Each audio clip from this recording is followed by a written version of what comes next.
जय जिनेन्द्र।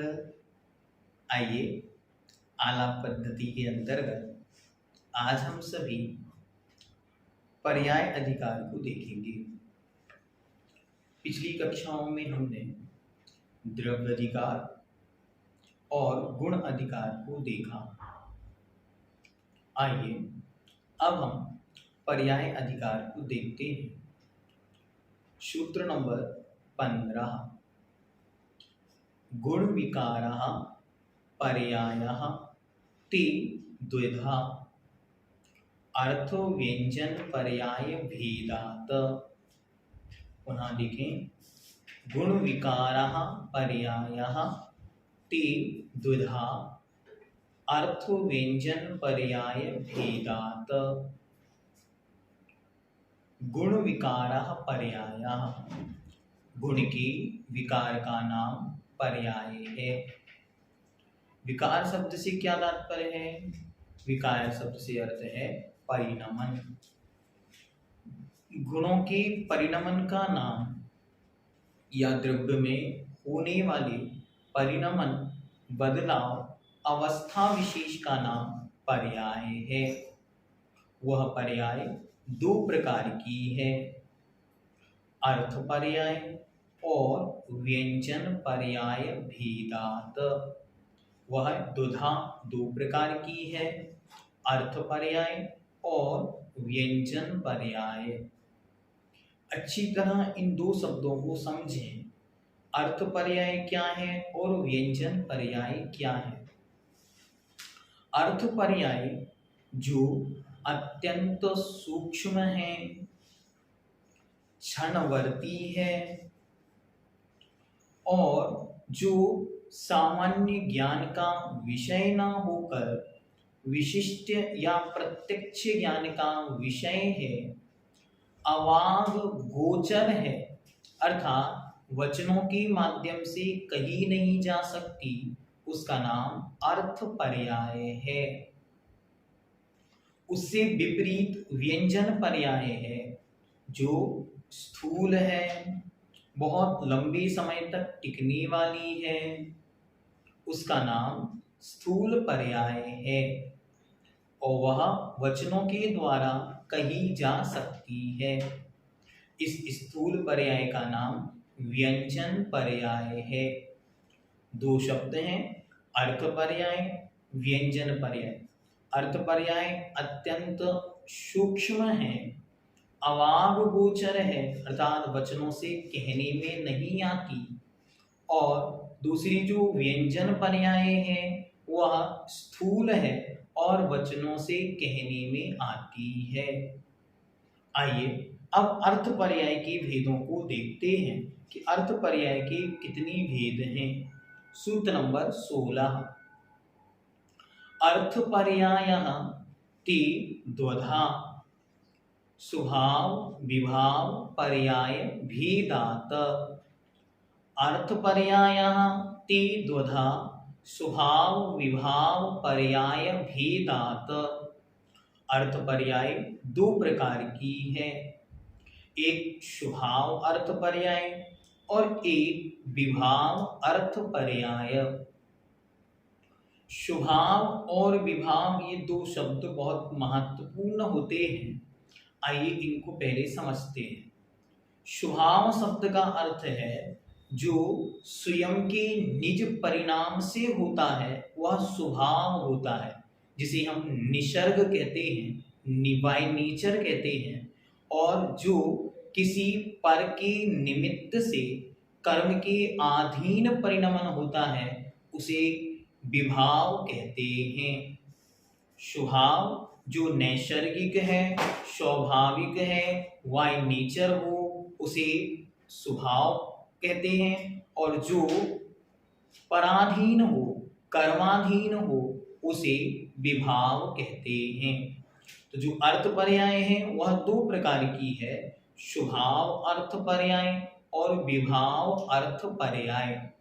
स्वभाव अर्थात जो स्वभाव से थोड़ी से समय के लिए बनी रहती है उसका नाम स्वभाव अर्थ पर्याय है, और विभाव अर्थ पर्याय जो विभाव रूप से अर्थात कर्माधीन अवस्था से उत्पन्न होती है लेकिन अत्यंत सूक्ष्म है, उसका नाम विभाव अर्थ पर्याय है। आइए अब आचार्य भगवान एक एक सूत्र के माध्यम से दोनों को समझाते हैं। सूत्र नंबर 17, अवुर्लघु गुण विकारः स्वभाव अर्थ पर्यायः। अवुर्लघु गुण का जो विकार है उसका नाम स्वभाव अर्थ पर्याय है। अवुर्लघु नाम का जो गुण है वह अत्यंत सूक्ष्म है, अवाग गोचर है, क्षणवर्ती है और परिणमनशील है। निरंतर जो चेंज हो रहा है, बदलाव हो रहा है, उस बदलाव का जो कारण है उसका नाम अवुर्लघु गुण है, और उस अवुर्लघु गुण का जो विकार है अर्थात परिणमन है उसका नाम स्वभाव अर्थ पर्याय है। वह कितनी प्रकार की है? तो आचार्य कहते हैं ते द्वादश धा, वह द्वा अर्थात दो, दस मतलब 10 मतलब 12 प्रकार की है। षड वृद्धि रूपः षड्धानी रूपः, 6 प्रकार की वृद्धि और 6 प्रकार की हानि रूप होती है। अनंत भाग वृद्धि, असंख्यात भाग वृद्धि, संख्यात भाग वृद्धि, संख्यात गुण वृद्धि, असंख्यात गुण वृद्धि, अनंत गुण वृद्धि इति षड वृद्धि। क्रमशः जो वृद्धि है वह इस प्रकार जैसे पानी में उठ रही लहरें या तरंगें होती हैं, इस प्रकार निरंतर जो वृद्धि है वह इस प्रकार से मापी जा सकती है। यद्यपि यह अवाग गोचर है, अत्यंत सूक्ष्म है, क्षणवर्ती है, इसलिए इनके लिए कोई उदाहरण नहीं दिया जा सकता, लेकिन फिर भी पानी की लहरों के समान इस प्रकार ऊपर उठना और नीचे आना, ये ऊपर जाना इसी का नाम वृद्धि है और नीचे आना इसी का नाम हानि है। तो 6 प्रकार की वृद्धि बतलाई, अनंत भाग वृद्धि, असंख्यात भाग वृद्धि, संख्यात भाग वृद्धि, संख्यात भाग वृद्धि, असंख्यात भाग वृद्धि, अनंत भाग वृद्धि। आइए अब हानि देखते हैं।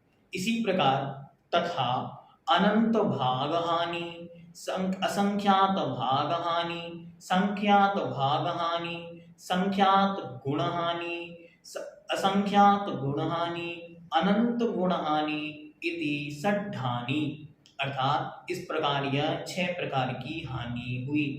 एवं इस प्रकार षड वृद्धि षड्धानि रूपः ज्ञेयः, इस प्रकार 6 प्रकार की वृद्धि और 6 प्रकार की हानि जाननी चाहिए।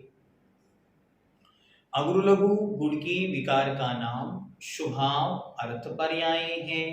स्वभाव से होने वाला अवुर्लघु गुण का जो परिणमन है उसके माध्यम से जो अवस्थाएं बनती हैं उनका नाम स्वभाव अर्थ पर्याय है।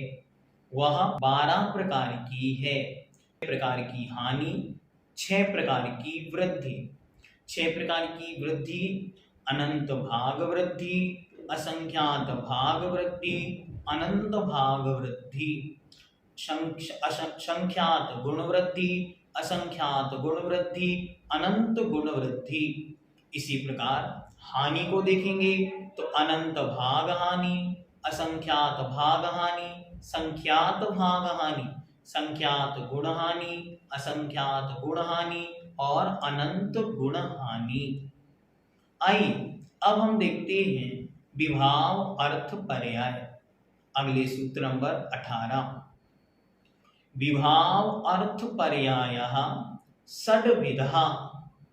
विभाव अर्थ पर्यायः षड्विधः, मिथ्यात्व, कषाय राग द्वेष पुण्य पाप रूपा अध्यवसायः। विभाव अर्थ पर्याय जो विभाव रूप से अर्थात कर्माधीन परिणति से या पर निमित्त से उत्पन्न होने वाली सूक्ष्म पर्याय है, क्षणवर्ती पर्याय है, उसका नाम विभाव अर्थ पर्याय है। और वह विभाव अर्थ पर्याय षड्विधा 6 प्रकार की है। मिथ्यात्व, कषाय, राग, द्वेष, पुण्य और पाप रूप जो 6 प्रकार के अध्यवसाय भाव हैं, विचार हैं, रागादिक जन्य विकार हैं, उनका नाम विभाव अर्थ पर्याय है। इस प्रकार हमने पर्याय अधिकार में अर्थ पर्याय को जाना। एक बार पुनः देखें। गुण के विकार का नाम पर्याय है। वह पर्याय 2 प्रकार की, अर्थ पर्याय और व्यंजन पर्याय। अर्थ पर्याय जो अत्यंत सूक्ष्म है, क्षणवर्ती है और वचनों की अगोचर है, अर्थात वचनों से कहने में नहीं आती। दूसरी जो व्यंजन पर्याय है वह स्थूल है, वचनों के गोचर है, अर्थात कहने में आती है और बहुत लंबे समय तक टिक सकती है या टिकती है। अर्थ पर्याय पुनः 2 प्रकार की है, स्वभाव अर्थ पर्याय और विभाव अर्थ पर्याय। स्वभाव अर्थ पर्याय जो स्वयं के स्वभाव से उत्पन्न होती है। विभाव अर्थ पर्याय जो किसी पर निमित्त से उत्पन्न होती है या कर्म के निमित्त से उत्पन्न होती है। स्वभाव अर्थ पर्याय क्या है? तो अग्र लघु नामक गुण का जो विकार है उसका नाम स्वभाव अर्थ पर्याय है। वह टोटल 12 प्रकार की है। 6 प्रकार की वृद्धि और 6 प्रकार की हानि रूप है। विभाव अर्थ पर्याय जो कर्माधीन है और वह 6 प्रकार की है। मिथ्या, कषाय, राग, द्वेष, पुण्य, पाप रूप जो अध्यवसाय हैं वह यहाँ पर जानने चाहिए। इस प्रकार हमने स्वभाव और विभाव के भेद से 2 प्रकार की जो अर्थ पर्याय हुई उसे अच्छी तरह जाना। अब आगे हम व्यंजन पर्याय को जानेंगे। जय जिनेन्द्र।